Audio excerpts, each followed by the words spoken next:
어느 날 휴가 시간이 되자 나는 몇 년 동안 만나지 못한 오랜 친구를 만나기 위해 시골로 가기로 했다. 운전도 오래 걸리고 길가에 들러 잠도 자야 했지만 약속했다. 기회가 있었을 때 그를 방문하기 위해 나는 이미 마을 깊은 곳으로 이어지는 비포장 도로에 있었고 낮은 집들을 지나며 찾고 있던 주소를 검색했고 곧 내가 과거에 찾고 있던 것을 보았습니다. 프랭크, 내가 그에게 부탁했을 때 항상 나를 도와주러 왔는데 이제 그는 나에게 와서 그와 함께 지내자고 했습니다. 그는 새 집을 짓기 시작했고 곧 그는 나에게 그의 건축을 보여주었습니다. 나는 그것을 주의 깊게 살펴보고 2주 동안 여기에 머물면서 도와주기로 동의했습니다. 며칠 후 매일 나에게 지루하다고 전화하던 내 아내 에멀리는 우리를 방문하기로 결정했습니다. 그녀와 나는 항상 좋은 관계를 유지해왔습니다. 그녀의 직업이 그녀를 마을에 머물게 하지 않았고 그녀는 용감하게 우리를 방문했습니다. 에멀리는 훌륭한 재능을 가지고 있었습니다. 나를 걱정하기 시작했다. 나는 에멀리가 항상 친절하고 배려심이 많다는 것을 알았지만 그들의 상호작용은 이상해 보였다. 나는 우리 관계에 대한 자신감을 잃기 시작했고 두려움이 내 영혼을 삼키기 시작했습니다. 나는 용기를 내어 그녀와 이야기하기로 결정했습니다. HK, 물론 내 친구이지만 당신이 그 사람을 너무 걱정하는 것 같아요. 부드럽게 시작했어요. 당신 정말 질투하는 겁니까? 어서 난 단지 당신이 과민 반응하는 것을 도우려고 노력하는 것 뿐이에요. 에밀리, 정말이에요. 그 사람 어깨에 손을 얹고 그 사람 눈을 똑바로 쳐다봤어요. 알았어. 조심할게. 근데 질투가 너무 심해. 그녀가 내 볼에 뽀뽀하고 돌아왔어. 우리는 공사 일과 뒷마당이나 카페 직원들에서 저녁 놀이를 번갈아가며 그렇게 며칠을 보냈어. 고용된 노동자들이 우리를 많이 도와줬고 마지막으로 우리가 이미 스스로 처리할 수 있는 몇 가지 마무리 작업이 있었고 두 번째 주가 끝날 때까지 집은 준비되었습니다. 내부에는 아직 페인트와 광택제가 남아있지만 우리는 여기에서 완공을 축하하기로 결정했습니다. 뒷마당 에멀리는 즉시 부엌이 작동하는지 확인했고 그녀의 요리로 우리를 기쁘게 했습니다. 에멀리는 도움이 필요했고 프랭는 그 당시 손이 자유로워 그녀를 따라가는 동안 그들은 한동안 떠났고 나는 바비큐를 만지작거렸습니다. 에멀리가 쟁반을 들고 밖으로 나와 문 앞에서 활짝 웃고 있을 때 걱정이 되었습니다. 집들이 파티는 잘 끝났고 다음날 아내와 저는 집에 가기로 결정했습니다. 며칠 더 머물지 않겠습니까? 프랭는 정중하게 아직 당신을 제안했습니다. 자유시간 좀 가지세요. 괜찮습니다만 집에서 처리할 일이 좀 있는데 당신을 만나서 당신의 일에 도움을 줄 수 있어서 매우 기뻤습니다. 이제 돌아갈 시간입니다. 에밀리가 갑자기 반쯤 쓰러졌을 때 가방을 싸서 고통스러워 비명을 질렀다. 나는 놀라서 움찔했지만 무엇이 문제인지 빨리 깨달았을 때 나는 재빨리 도와주러 달려갔다. 자기야, 무슨 일이야? 나는 그녀를 내 품에 안고 그녀를 병원으로 데려갔습니다. 침대 모르겠어요. 조지 정말 아파요. 그녀가 신음했어요. 나는 1초도 낭비하지 않고 뒷주머니에서 전화기를 꺼내서 무슨 일이 일어났는지 궁금해 눈이 부풀어 오르는 비명을 듣고 프랭크가 달려온 구급차 번호를 누르기 시작했습니다. 구급차가 도착하는 데는 오랜 시간이 걸리지 않았고 에멀리는 장비가 완벽하게 갖추어져 있지 않은 지역 병원으로 이송되었습니다. 그러나 의사와 간호사들은 매우 배려해 주었고 제 아내는 치료를 받았고 잘 보살핌을 받았습니다. 페인트와 니스의 연기에 중독되었을 뿐이었지만 그럼에도 불구하고 나는 그녀에게서 거의 떨어져 있지 않았으며 프랭크는 그녀를 방치하지 않았고 친구도 없었습니다. 당신에게 부담을 주고 싶지 않습니다. 당신은 집에 가야 합니다. 당신은 할 일이 많을 것입니다. 집 주변에 할 일이 있잖아. 커피를 사러 자판기에 갔을 때 내가 제안했지 아니 어떻게 그 사람이 걱정스러운 목소리로 말을 할 수 있겠는가? 어쨌든 그건 내 잘못이야. 우리 집에서 그 사람이 아프다고 도와주고 싶어요. 무슨 말인지는 알지만 지금은 나아졌어요. 걱정해 주셔서 감사합니다. 곧 퇴원할 거라고 확신해요. 알겠습니다. 하지만 필요한 것이 있으면 전화하세요. 작별 인사를 하고 방으로 돌아갔더니 의사가 도중에 멈춰 섰습니다. 말씀드리고 싶습니다. 심각합니다. 그의 말에 나도 놀랐습니다. 그의 얼굴이 차분해 보이지 않았습니다. 부인의 잔류검사 결과가 나와 종양이 의심되었지만 불행히도 우리 장비는 문제가 있습니다. 최신 정보는 아니고 좀 더 전문적인 진료소에서 검사를 받는 것을 권하고 싶습니다. 흉부 종양에서 심장이 얼어붙는 듯한 느낌이 들었습니다. 그 말이 나를 찔러서 불안과 두려움이 생겼습니다. 그런 질병이 아내에게 닥칠 수 있다는 것을 믿을 수 없었습니다. 의사의 말이 방금 우리 사이에 쏟아졌던 즐거운 분위기를 짧게 만들었습니다. 나는 방으로 돌아갔고 거기에는 에멀리가 이미 퇴원할 준비를 하고 침대에 앉아 있었습니다. 이제 그녀를 가리고 싶지 않았습니다. 나는 의사에게 미리 아무 말도 하지 말라고 부탁했습니다. 그녀에게 나는 그녀가 지금 꽤 행복해 보인다고 직접 말하겠다고 말했습니다. 나는 그녀가 짐을 꾸리는 것을 도왔고 우리는 프랭의 집으로 돌아갔습니다. 그 새로운 소식입니다. 친구와 내가 맥주를 마시러 테라스에 나갔을 때 친구와 슬픔을 나누었습니다. 저녁에 어떻게 이런 일이 일어날 수 있었을까? 내가 도와줄 수 있는 일이 있다면 정말 미안해. 주저하지 말고 고마워. 하지만 이미 그건 우리의 부담인 것 같아 대처하도록 노력할게. 내일 떠날 거야. 집에 가서 알려줄게. 오 하느님 안 돼. 에밀리가 집에 도착했을 때 울부짖었어. 왜 나한테 그 사실을 어떻게 숨길 수 있는지 즉시 말해주지 않았어. 자기야 걱정하지 마. 난 모든 것이 잘 될 거라고 확신해. 아마도 의사가 틀렸는데 어떻게 괜찮겠어요? 난 이제 끝났어요. 이해합니까? 에밀리는 항상 암에 걸리는 것을 두려워했습니다. 그녀의 어머니는 난소암에 걸렸고 제 아내는 자신이 이 끔찍한 질병을 물려받았을 수도 있다는 것을 잘 알고 있었지만 저는 그럴 생각이 없었습니다. 그녀가 포기하도록 놔두지 않았고 곧 우리는 개인 병원에서 검사를 받게 되었습니다. 나는 그 돈을 아끼지 않았습니다. 초기 진단이 잘못되었으면 좋겠고 우리 둘 다 결과를 애타게 기다리고 있었습니다. 프랭크가 밖에서 봤을 때 조금 놀랐습니다.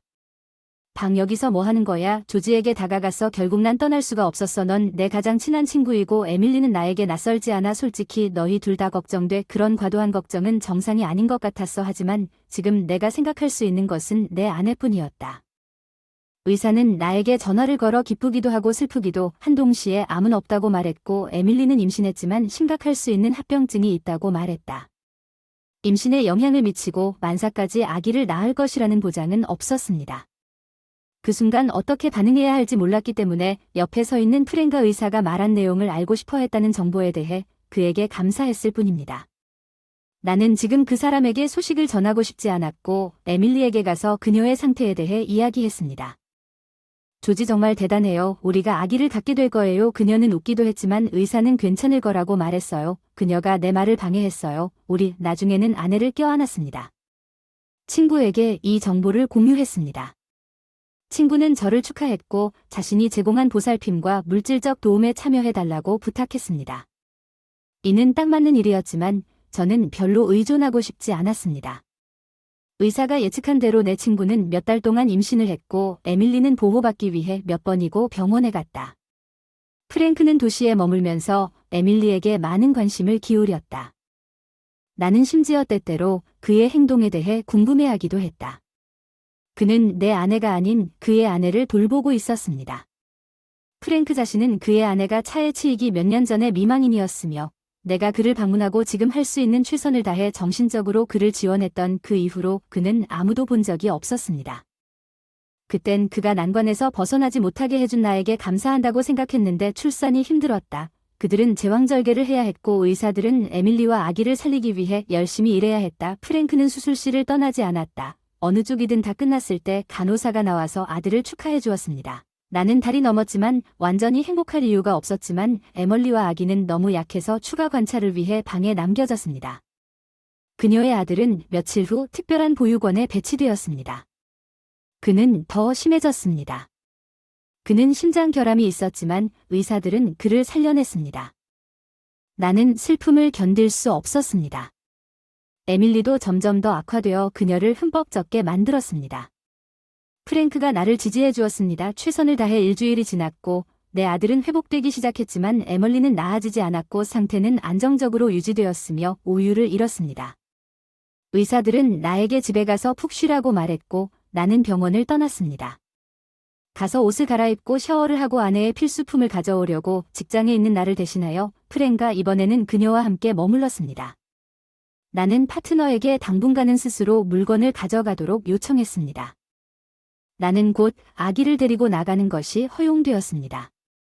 내가 그를 집으로 데려온 병원에서는 유모를 고용하고 정기적으로 병원에 있는 에밀리를 방문했는데 어느 날 내가 그녀 옆에 앉아 그녀를 위로하려고 애쓰고 있는데 유모가 걱정스러운 목소리로 나에게 전화를 걸어 아기가 몸이 좋지 않다고 말했습니다. 나는 이미 구급차를 불렀고 나는 그녀에게 그와 함께 가서 여기로 데려오라고 요구했습니다. 그러는 동안 아들을 데려왔을 때 약속을 잡아준 의사를 찾았습니다. 나는 그의 얼굴이 붉어지는 것만 알아볼 수 있었습니다. 의사들은 그를 1시간 데려갔습니다. 나중에 의사가 아기가 이름도 기억나지 않는 병이 있고 수혈이 필요하다고 하더군요. 나는 주저없이 동의했지만 곧 내가 아버지가 아니기 때문에 내 혈액이 적합하지 않다는 소식을 듣고 충격을 받았습니다. 어떻게 그게 가능한가. 나는 에밀리에게 달려갔다. 나는 그녀가 단지 프랭크에게 친절하게 대해준 것이 아니라는 것을 깨달았다. 나는 의사에게 그의 혈액 검사를 요청했다. 나는 프랭크에게 호텔에 전화를 걸었지만 그에게 이유를 말하지 않았다. 에밀리가 말해줘. 그게 사실이야? 사실이야. 나는 아기의 아버지가 아니고 누구의 아버지. 지금은 아기의 생명이 나에게 더 중요하다고. 조지, 내가 실수했다고 말씀드릴 수 없어서 미안하지만 실수했어요. 프랭크와의 우정을 망치고 싶지 않아서 내 말이 옳았고 그들은 내 등 뒤로 갔다. 둘 다 나를 그렇게 배신할 거라고는 전혀 예상하지 못했지만 이 시점에서 나는 검사가 확인되고 프랭크가 아기에게 수혈을 위해 피를 흘렸고 아기의 생명은 이미 위험에서 벗어났습니다. 그는 나에게 다가와 후회를 표하며 자신의 약점을 용서해달라고 요청했습니다. 마치 아마라가 나에게 닥친 것처럼 우리는 오랫동안 서로를 보지 못했지만 나는 그녀와 사랑에 빠졌고 그것을 참을 수 없었습니다. 그 이야기는 이제 그만합시다. 나중에 그것에 대해 이야기하겠습니다. 아들이 걱정됩니다. 나는 그의 생물학적 아버지가 아닐 수도 있지만 나는 그를 사랑하고 포기하지 않습니다. 그 사람 일어나. 이제 난 내 F가족과 함께 있고 싶어. 프랭크는 자신의 죄책감을 깨닫고 순종적으로 순종했고 나는 병원에 머물면서 끔찍한 진실의 쓰라림을 받아들이고 며칠 후에 내 아들이 죽고 나면 어떻게 살아갈지 궁금해했습니다. 상태가 호전되기 시작했지만 여전히 서두르지 않고 그를 다시 병원에서 데리고 나가서 그를 좋은 손에 맡겼습니다. 저녁에 우리 집에서 프랭크를 만나기로 약속했습니다. 그를 만나는 길에 위스키를 사서 이미 우리 집에서 기다리고 있었습니다. 나는 그에게 술을 권했다. 그는 자신이 한 일에 대해 계속 사과했지만 이제 나는 고통과 분노에 압도되었습니다. 충실한 친구에게 그런 일을 기대한 적이 없었습니다. 이제 더 이상 친구가 없었습니다. 찌르는 것을 용서할 수 없었습니다.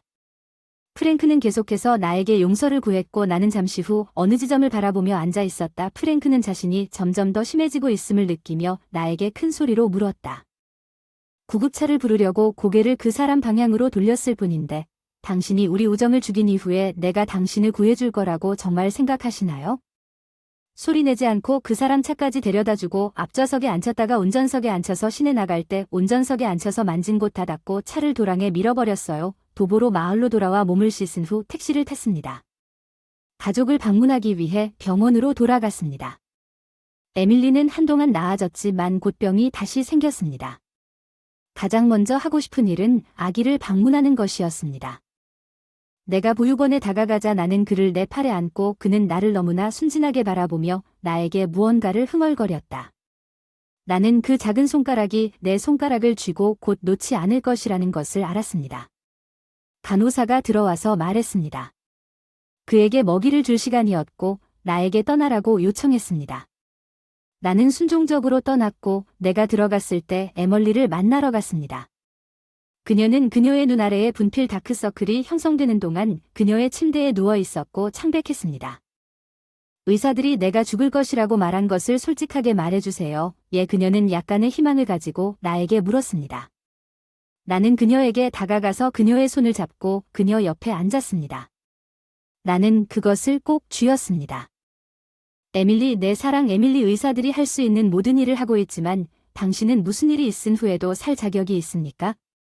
나한테 아무 말도 안 할 생각이었어. 비밀로 남을 거라고 생각했니? 우리 아들이 프랭크의 심장병을 물려받아 아파서 죽을 뻔했어. 너 때문에 죽을 뻔했어. 그 말을 참을 수 있겠어. 나는 놓지 않고 그 눈을 뚫어져라 바라보았다. 그녀는 자신의 죄를 깨닫고 겁에 질렸지만 아무 대답도 하지 않았습니다. 나는 처음으로 그녀의 몸에서 약을 끊고 그녀의 방을 떠났습니다. 몇 년이 지났습니다. 누군가를 완전히 믿으세요.